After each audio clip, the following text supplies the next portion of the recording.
menerima, ya kami akan coret. Makanya saya bilang, saya sampaikan, kita ini jadi aparatur desa, kita harus berdiri di tengah-tengah, bukan kita berpihak sana sini. Ya, jangan nanti jadi belakangan jadi bermasalah.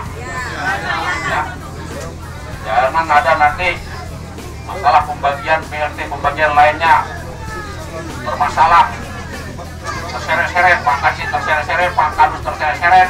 Ya, jadi utamakan dulu yang perlu, yang utama yang diutamakan. Ya, ini saya ingatkan, di antara 3 yang sudah menerima PKH, yang sudah menerima bantuan sembako lainnya, itu tidak akan dapat bantuan sembako dari ataupun dari PLT Dinas Sosial. Ya, tidak ada yang berdouble-double. Ya. Yang dapat baitul mal, yang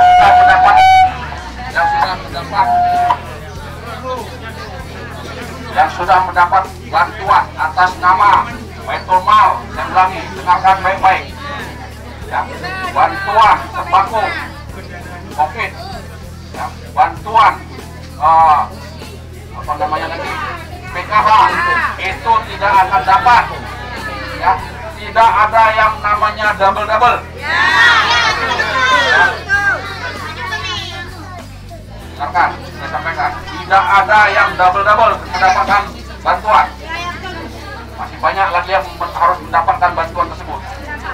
Ya, jadi saya harap bapak-bapak, ibu-ibu, masyarakat desa Manasalu mengerti, ya, mengerti, bukan kita maunya sembarangan memberikan, ya, tapi kita harus sesuai dengan arahan dari atas, ya, dari mulai Bapak Presiden, Menteri Pedesaan sampai dengan Gubernur, Bapak Wali Kota, dan Buka paling bawah yang untuk menyalurkan.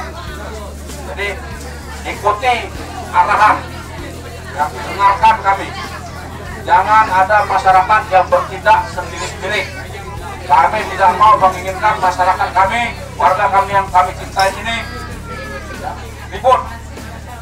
Ya, kita belajar tertib, semuanya akan mendapat hak-haknya.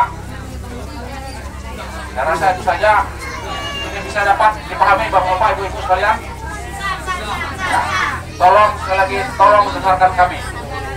Ya, kami berdiri di tengah-tengah masyarakat, dan kami berpihak kepada masyarakat yang tidak mampu. Saya rasa itu saja. Mungkin ada tambahan dari Bapak Camat Mora 2. Silakan.